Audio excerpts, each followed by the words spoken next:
Listen, listen, we got breaking news involving Triple B's, the Ball family. Ladies and gentlemen, this reign is just, we'll never see this ever again, ladies and gentlemen. And this story is so tenfold that this is just really just an appetizer, scratching the surface. But I love what Slam Magazine is doing. They are celebrating a decade of the Ball family's dominance in this culture, ladies and gentlemen. This is spectacular to say the least. You have Lonzo, Lamelo, Jello, Lavar. They're saying ball up top. So it clearly, this is a unbelievable situation that's taking place. It was a lot that we're gonna be breaking down all throughout the rest of this week. It's so much coming, but I want to talk about this magazine, how you can purchase it, and just like I said, the backstory behind all of this of the Ball family's ascension.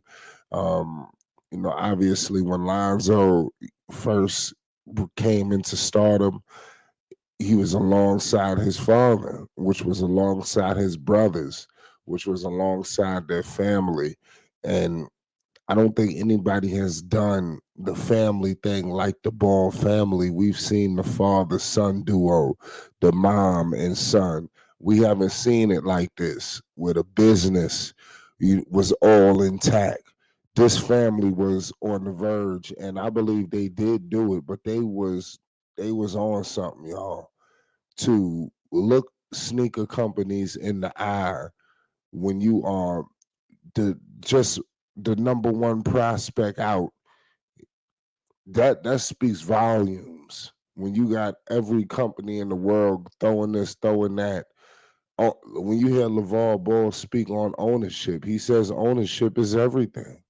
And I don't think you can mean that as much as when they had the opportunity with Lonzo. A lot of people, I ain't gonna say a lot of people don't know, but it was a wave, of hype and just everything surrounding Lonzo Ball. These guys could have went up in Nike, wherever, and tailor made the deal.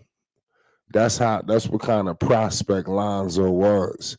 But LeVar, he trailblazed a different avenue, and then he also put a lane down for all of his brothers. A lot of people get caught up with just the Lonzo $500 shoes, not realizing that you had Melo, you had Jello.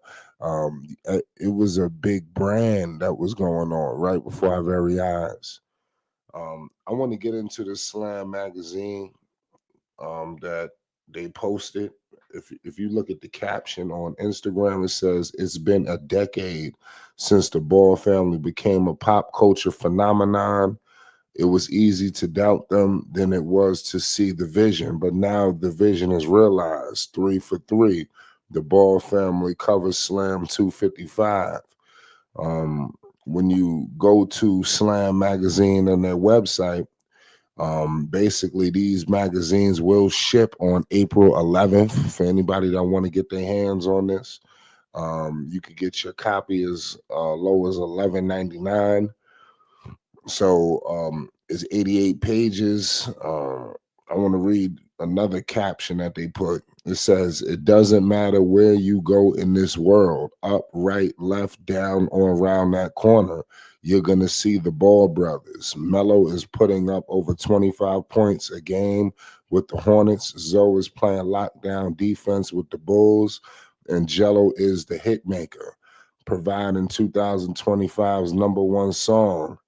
We got the family back together for the cover of Slam 255. So this is all of Slam's quotes on getting them together. I thought this was real symbolic. In my humble opinion, these guys really kicked off that, big time wave of, the athletes. And it's kind of crazy. We didn't get an opportunity to see what Melo would have done in a summer league setting or something like that. I really believe that LaMelo just would have just acted a fool. And that is unfortunate that we never got an opportunity to see LaMelo Ball in that scenery. But it is what it is. We seen what Zion did. We was able to see Melo.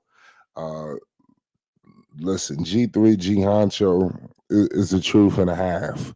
We know what's going on with Jello. Jello is, like I said, this is a new lane for him. This, I believe, adds longevity. In my opinion, you got these songs that'll live forever. And to be personally, I know the song came out late, but I mean, it's kind of crazy. I mean, I think that Jello possibly had the song of the year. You know, that tweaker was just, unbelievable. And if he wasn't going to win it, he very well could win something. I want to see Jello in that song represented because that song was a serious wave. It put everything on pause. You had major artists dropping albums where nobody really cared because all the focus was on Liangelo Ball. So this is the kind of star power that we are dealing with here. You know, this that pop culture phenomenon. That's exactly the way Slam has portrayed them. It's crazy. To say the least. I believe every last one of them, are the truth and a half. And people really need to study this story of the Ball family because to say just one facet, you may have just one facet that you push, but it's so many avenues that these guys have done. But one thing I can say is they all stayed intact. It was times where Lonzo, you had Magic, LeBron, you had a lot of people trying to test that will. You don't remember a campaign for Lonzo where Lonzo had to be his own man and things like that. What was all this directed at? You know, Lavar Triple B's had a little situation with one of their associates. They got him. They got up out of that business wise. A lot of people thought it was over for Big Baller Brand. LaVar Ball, he got the warehouse. We documented that here on Flight Sports. We got people who've been to the warehouse, who could give you firsthand analysis. We got visuals right here on Flight Sports. So for the people that know, they know. But this is a big thing for the Ball family, in my humble opinion. I got a lot more things to discuss. We celebrating, a decade of dominance, of the Ball family. And this is going to be a reign that's going to last forever. 10, 20, 30 years from now, we're going to be talking about this. This is what I'm saying. They have scratched, and etched their, names in the history of the game of basketball, pop culture, is the Ball family. Shout out to LaVar. Shout out to Lonzo. Shout out to Melo, Jello, their moms. That's another commodity that a lot of people don't talk about. I think that just because she not all up in the videos, a lot of people don't see, her lane and all of this. And that goes for Tina Ball. So shout out to everybody, y'all. It's Flight Sports. She very well should be a part of this, but I'm pretty sure she elected not to. But she is a part of this whole situation. And I wanted to add that in closing. Let's get in the comment section. Let's get interactive. It's Flight Sports TV.